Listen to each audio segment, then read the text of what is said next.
నిత్య పూజలివివు నేరిచినను ప్రత్యక్షమైనట్టి పరమాత్మునికి నిత్య పూజలివివో.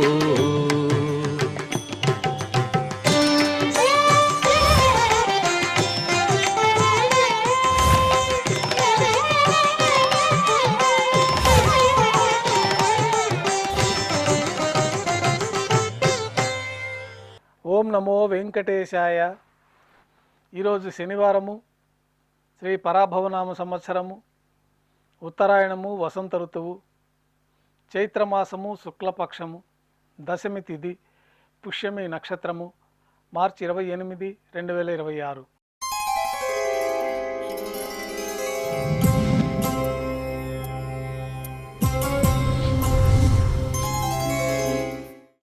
ప్రాతకాల నైవేద్యాల్లో భాగంగా అన్నప్రసాదాలు, పన్యారాలు, ఘంటానాదం మధ్య శ్రీవారికి నైవేద్యంగా సమర్పించిన తర్వాత సాత్తుమర పూర్తయిన తర్వాత భక్తుల్ని సర్వదర్శనానికి అనుమతిస్తారు.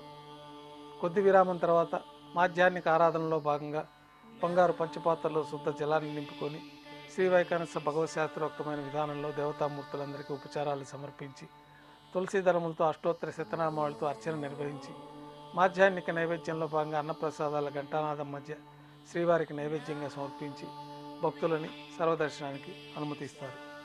ఈరోజు 2వ గంట పూర్తయిన తర్వాత రాముల వారి పట్టాభిషేకం సందర్భంగా బంగారు తిరిచిపోయిన ఉభయ దేవేలతో శ్రీ మలయప్ప స్వామివారు వేంచేస్తారు. మరొక తిరిచిపోయిన రాముల వారు, సీతామ్మవారు, లక్ష్మణస్వామి, హనుమంతుల వారు వేంచేస్తారు. మేళతాళాలతో ఊరేగింపుగా ఉభయ దేవేలతో శ్రీ మలయప్ప స్వామివారు కళ్యాణ మండపానికి చేరుకుంటారు.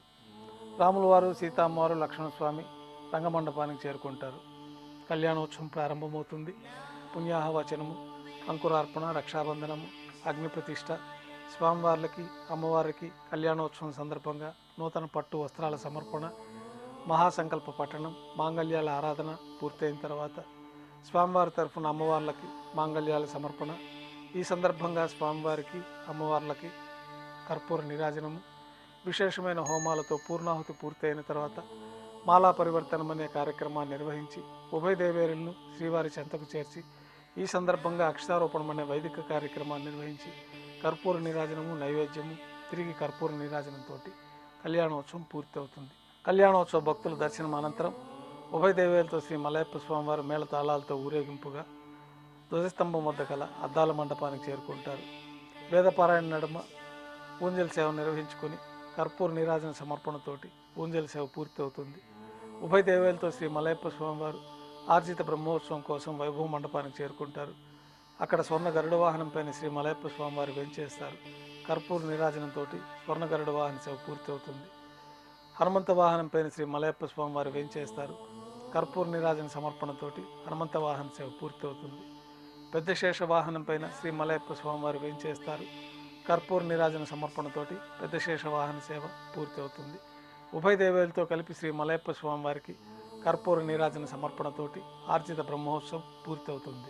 4 తిరువీధుల్లో నిత్యోత్సవంలో భాగంగా తిరువీధి ఉత్సవం జరుపుకుంటూ శ్రీవారి ఆలయంలోకి వేంచేసి విమాన ప్రదక్షిణంగా భాష్యకారుల ముఖమండపానికి చేరుకొని భాష్యకారుల ముఖమండపంలో ఆస్థానం పూర్తయిన తర్వాత మహామణి మండపానికి చేరుకుంటారు. అక్కడ నైవేద్యం పూర్తి అయిన తర్వాత గర్భాలయంలో వేంచేస్తారు.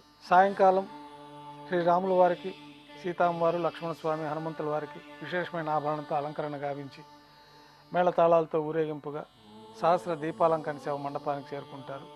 వేదం, గానం, నాదం నడుమ సహస్ర దీపాలంకరణ సేవ నిర్వహించి 4 తిరువీధుల ఉత్సవం జరుపుకొని తిరిగి ఆలయంలోకి వేంచేస్తారు. వెంటనే రాత్రి తోమాల సేవ ప్రారంభమవుతుంది.